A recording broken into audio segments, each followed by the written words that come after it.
지난달 중순 인천의 한 주차장에 남학생의 비명 소리가 울려 퍼졌습니다.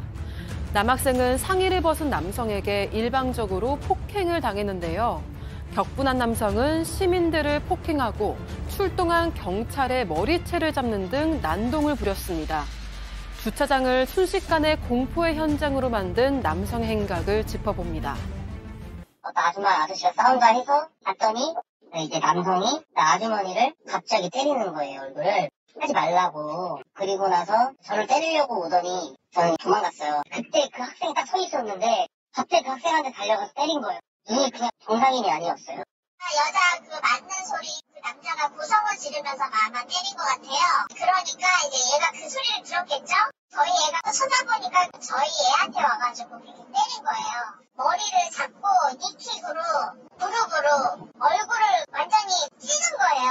안경이 작살나고 콧뼈가 그때 부러지고 그 상태에서 머리채를 잡아가지고 바닥에 아스팔트에다가 내리 꽂고서는 발로 밟은 거예요, 애를.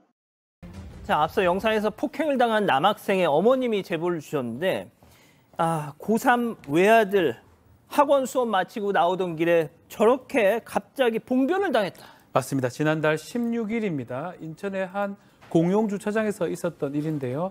제보자의 아들은 고3 수험생입니다.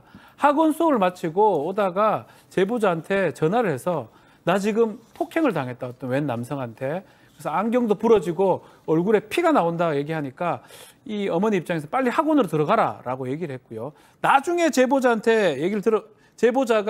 아들한테 얘기를 들어보니까 아들이 학원에서 나오던 찰나에 여성이 맞는 소리와 남성이 고함 치는 소리를 들었다고 합니다. 그래서 시끄럽게 싸우는 모습에 놀라가지고 다가가니까 갑자기 남성이 아들한테 달려들어가지고 쳐다본다는 이유만으로 개 XX야 라고 욕설을 하고 아들을 때리기 시작했다고 합니다.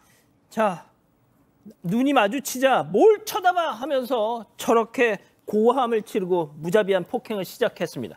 당시 상황 어땠는지 목격자 그리고 어머님 얘기 들어보시죠.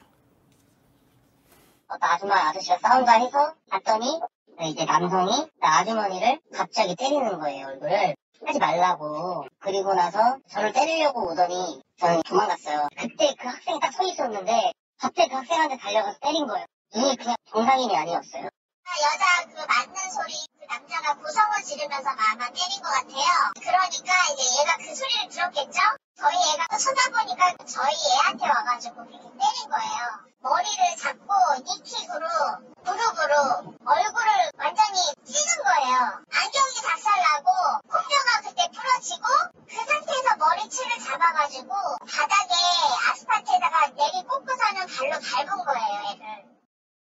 아니, 양 변호사님, 니킥에 머리를 발로 밟아요? 네, 다시 한번 정리를 해드리면요. 목격자분이 따로 있는데 목격자분이 저 남성이 여성을 이제 때리는 걸 보고 왜 그러냐, 때리지 말라라고 말렸다고 합니다. 그러니까 이 남성이 다시 그 목격자를 공격을 하려고 한 거예요. 그걸 보고 이제 달아났는데 그 상황을 또 보고 있었던 이 지금 제보하신 분의 아들을 갑자기 아들을 쫓아가서 때린 거고요. 처음에는 안경을 쓰고 있는데 머리채를 잡고 무릎을 들어서 얼굴을 가격을 했다라는 겁니다. 안경 날아가고 부서지고 그리고 계속해서 때리는데 아들이 또 어렸을 때 심장 수술을 받은 적이 있답니다. 그래서 그 와중에도 심장 쪽은 좀 막으려고 그렇게 가슴을 움켜쥐고 있는 그런 모습이 보였다는데 어머님이 얼마나 가슴이 아프겠어요. 그렇게 해서 바닥에 누웠는데 거기서 머리채를 잡고 바닥에 눕힌 다음에 또 머리를 발로 밟았다라는 겁니다. 강하게.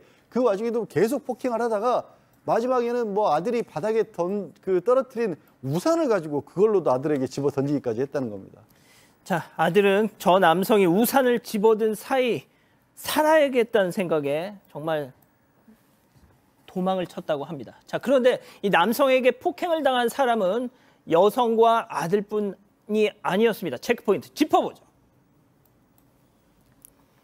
피해자만 6명. 자, 사건 당일 남성에게 폭행을 당한 피해자 무려 6명. 자, 목격자 얘기 이어서 들어보시죠.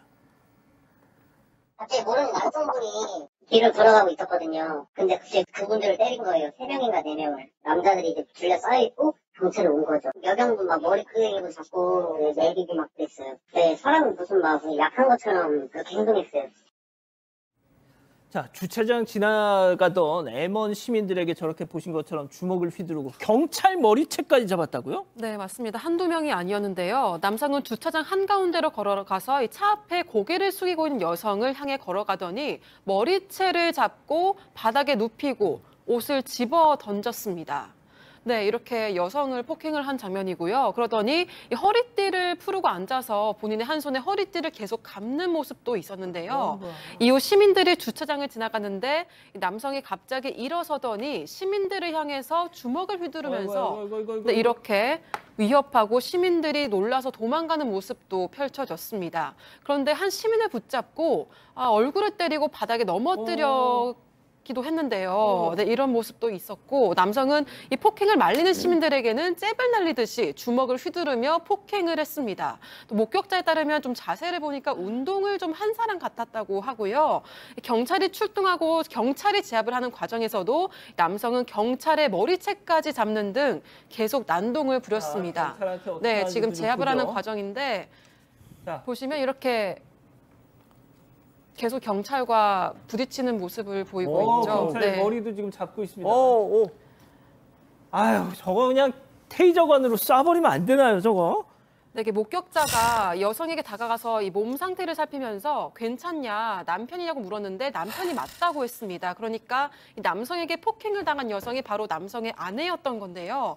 이 남성 현행범으로 체포됐는데 조사 결과 남성은 술에 취해서 범행을 저지른 걸로 드러났습니다. 진짜 양 변호사님. 저 상황에서 가장 진짜 화나네요, 진짜. 예, 정말 어처구니가 없는 상황이고 가장 많은 피해를 입은 게 이제 제보자분의 아들인 학생이었던 거예요.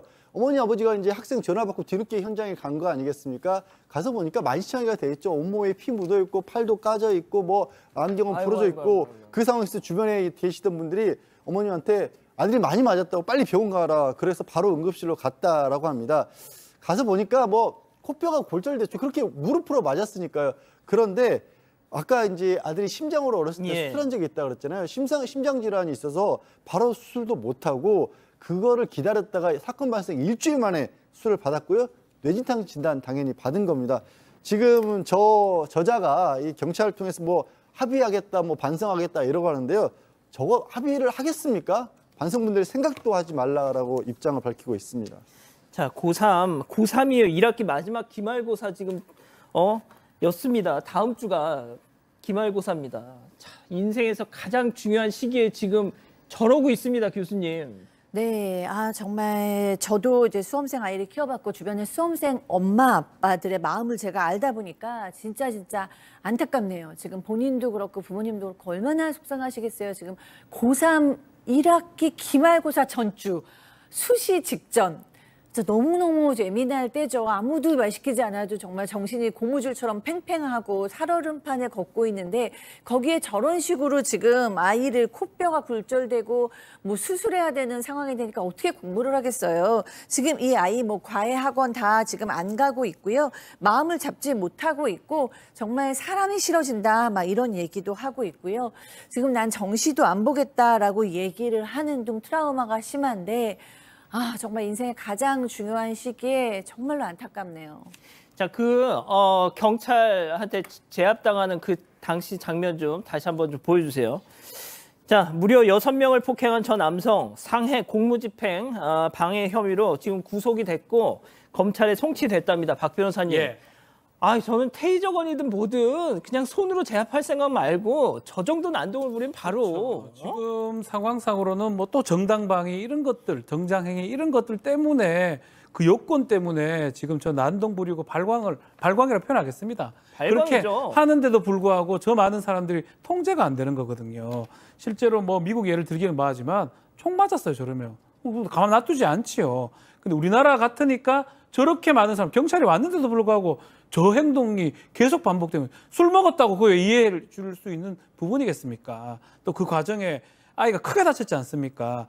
그 피해만 보더라도 바로 검거를 할 수 있는 그런 어떤 강압을 좀 했었지 않을까? 그 부분 좀 아쉽긴 합니다. 예,